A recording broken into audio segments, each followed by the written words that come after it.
Hi friends, I'm Abby and welcome back to my channel. Today I have created an original tag called the Popular Opinions book tag. So the Unpopular Opinions book tag is a pretty well-known book tag on BookTube, and I recently did this and it got me to thinking that there is so much negativity on the internet that actually we should create some more positivity and share our love of reading and love of books instead of talking about everything that we don't like.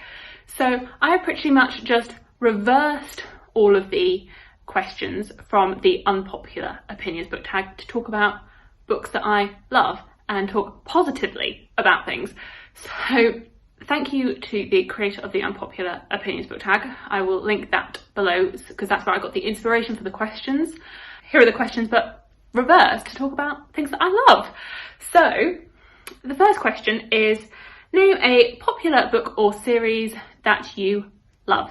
So I love anything written by Sarah J Maas, most recently A Court of Silver Flames, and so the ACOTAR series, the Throne of Glass series, the Crescent City series. I love them all. I love everything that Sarah J Maas writes, and I'm very biased towards her books. I love the way that she interweaves fantasy and romance. I love her the twists in her books, the Here Comes the Cavalry, the world building. I love her books, and I love the way that she has definitely improved as an author, and the way that everything about her books I really love. And she's very popular, so I'm not alone in my thoughts about loving her at all. So I will read everything that Sarah J Maas writes. If you really like fantasy with a romance plotline that definitely gets more adult as her books go on, so I think both her series like ACOTAR and Throne of Glass start off a bit more YA and they definitely progress to being more adult, particularly this book. And another author which I think has recently become much more popular, particularly on BookTube, and the people that I interact with on BookTube, is John Gwynne and the Faithful and the Fallen series. That I discovered this series last year. I'd owned this book for far too long and I hadn't read it, and I absolutely loved it to pieces. I love the way that John Gwynne writes action scenes, and I love his characters, and it's set in a world where it's good versus evil. There's these gods which have their pawns upon the earth, there's a prophecy, there's giants and humans and battles waging between them, and there's magic, and it's so good. It is a sort of Celtic inspired. You've got different parts of the world are sort of influenced by different historic peoples. So you've got Irish influences in here, you've got the Celts, you've got the Romans, and it's so good the way these influences have been interweaved into this fantasy story. I didn't know too much about it until I talked to Philip Chase. He's very knowledgeable on all of the histories in here, and we have a discussion video of this book up on his channel. And yeah, I mean, I love this series and I love everything that John Gwynne has ever written, pretty much. I am currently reading his second trilogy and loving it just as much. I'm so excited for Child of the Gods to come out, so love it. And I'm so happy that this book is becoming more and more popular lately because it really deserves it. A underhyped book that you love and wish was more popular. For this, I thought I would talk about the Books of Amber duology by Tasha Suri. I haven't heard that many people talk about this. I read this duology last year and I really enjoyed it. It's Indian inspired, and it again mixes fantasy with romance pretty evenly. Each book can be read as a standalone. So the second book, you are following the sister from this book. In this book you are following a main character, Mare, and she has magic, and the magic is sort of forbidden. That her mother comes from these plains and her father is from the nobility, and the nobility are trying to squash the magic that her mother's people have always been practicing. And so at the beginning of the book she has been training in secret to learn this magic, and she is revealed to have it.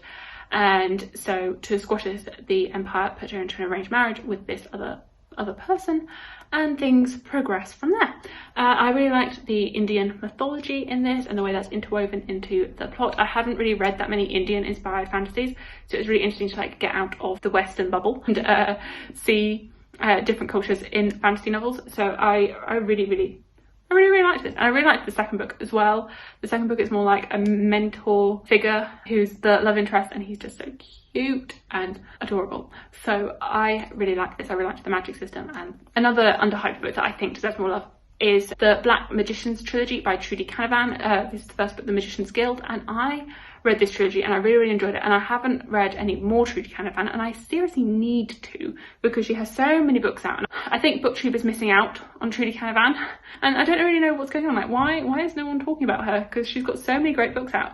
So this one is I guess like the classic magic school setting. You are following the main character Sonia, and at the beginning of the book she is an orphan, and there's like a mob going on because magic is taught only to like the wealthy and the nobility, and the poor are just the poor, and they're uprising, and there's this mob going on, and the magicians have like formed a barrier around them, and she is so angry about like her situation that she throws a rock at the magicians, and in theory the magic barrier should just stop it from going through, but because she has magic, she has put so much like magic and effort into it without realizing that it goes through the barrier. She ends up getting like captured by them and is taken to this magic school to be trained in her magic. And I mean I love the magic school setting. It's just like, it's a setting I really enjoy reading about in books, like people that don't know they have magic but then they develop magic, and I really like that. I really liked the older mentor figure in this. He was just like a fatherly or more like grandfatherly figure who's like there to protect her and like teach her,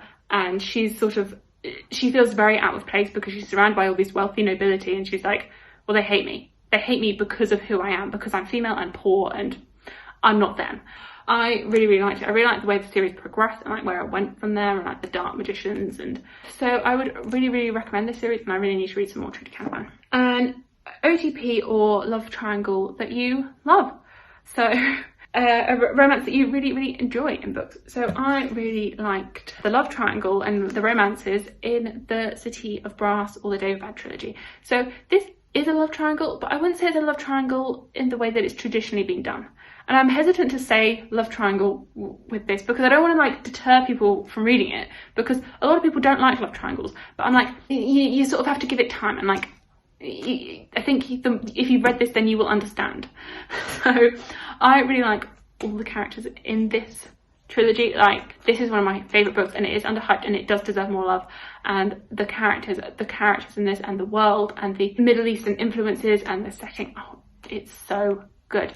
But the three main protagonists are Nari, Ali and Dara, so there is some sort of like tensions between them, and I would say like the romance is very different from like, not different, but like there's definitely like development between the first book and the third book because of time jumps and the way things progress. If you have preconceptions from the first book, probably get rid of those conceptions, like just let it develop and let it just continue on. But I really liked the way that these characters developed, and they felt very real, and I really liked the politics in the world and the way that like influenced things, and the characters, and the main character Nari being like a con artist from Cairo that thinks she's just human, but then accidentally summons a djinn and ends up in this magical city of David Bad. And I just want to visit David Bad. Like, the food sounds really good, and just the magic, and I really want to maybe be there like after the events of the third book when things are like better, but like I really want to visit this world.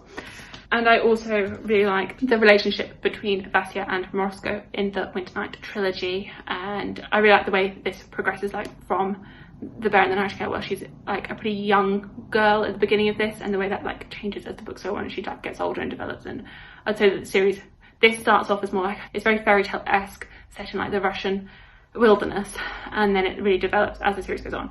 So I really liked their relationship. Your favourite genre, if you haven't guessed already by all the books that I've been talking about, my favourite genre is fantasy. So the popular genre is my favourite genre, and I love it to pieces, and it's where I'm very happy, and I absolutely love fantasy. Sort of like continue on from this, like a popular genre that you want to try more of, I would really like to try some more sci-fi. That is where I want to like progress with my reading. A popular character that you love, or a character that you think deserves more love. A character that I love is Laszlo Strange from the Strange the Dreamer duology. He's just so like cute and innocent, and at the beginning of the book he is like obsessed with this mysterious city called Weep, and he wants to like find it and learn all about it and learn its histories, and it's missing, and he's so interested in the lore of it. And so he's researching it. He's like a keen little librarian, and so cute. And then these people appear from Weep, and they're wanting people to go with them to like help it because it's got issues. He's like, oh, they're never going to notice me. I really liked the development of him as a character. I like the way that he progresses, and he's such a cute little cinnamon roll and deserves to be loved. And I feel as though he's like semi-popular. Like, maybe these books were quite popular when they originally came out, which was a few years ago now. I haven't really heard that many people talk about it more recently. So Laszlo Strange deserves to be loved. An auto by author. So, I mean, any of these books that I have previously talked about, like Sarah J Maas, John Gwynne, Laini Taylor, S.A. Chakraborty, these are all auto by authors for me. But to add to that, I would say Leigh Bardugo is another one that I would pretty much buy everything that she writes. V.E. Schwab, I will pretty much buy every V.E. Schwab book and read and enjoy them. Robert Jackson Bennett now, I would pretty much buy everything. Same with R.F. Kuang. I wasn't a massive fan of The Burning God, but I have faith in where she goes with her works, and I would buy everything that she writes. So, I mean, there's quite a few authors that I would class as auto by authors because I've been reading them for quite a while now. So yeah, those authors I think I would trust and would buy anything that they write. Popular book trope that you love. So, I mean, I feel as though I'm pretty like open to most book tropes and quite enjoy them. But so thinking ones that like are getting a bit more like hate now, well, not hate, but like people are sort of moving away from them. I actually quite like the chosen one trope, or like the secret heir trope. Like, I think I quite enjoy that, and I quite enjoy like these people that don't realise that they have powers and then they get powers. And I'm like, I would love that to happen to me. So I think that's why I still enjoy it, because I would enjoy that happening in my life, that I have suddenly developed powers and I'm like, I have magic. Or like, yeah, someone coming along and be like, you have magic, Abby, and I'll be like, that would be so exciting. So I think I quite enjoy seeing that in books when characters suddenly have a big reveal and they actually have magic. And I do quite enjoy the secret heir, depending on how it's done, and that the big reveal of that as well. And then the other one, which I think gets a lot more stick than it deserves, is the Here Come the Cavalry trope. And I really like it. I mean, I guess it's a little bit cliche, but like, you've got this big epic battle going on, everything's going wrong, then it looks like they're all going to die, and then suddenly, twist, here come the cavalry. I love it. I really love it when you like, everything's all bleak, it's all going wrong, they're not going to win, it's going so wrong, and then suddenly saved. You know, like that adrenaline pumping.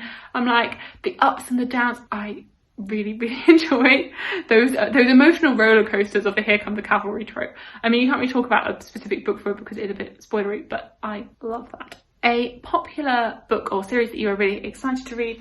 So I thought, I mean, there's quite a few, but I thought I would talk about like the big one. And the big one that I'm really excited to read is The Way of Kings by Brandon Sanderson, another auto-buy author probably. And I have not read the Stormlight Archive, and I feel like I'm missing out. I'm missing out now, and I definitely plan to read this very soon. I am really excited to get to this. It feels like it is like the most popular series on BookTube, and I have to read this. And I'm very excited about it. Like, I'm so excited to read this.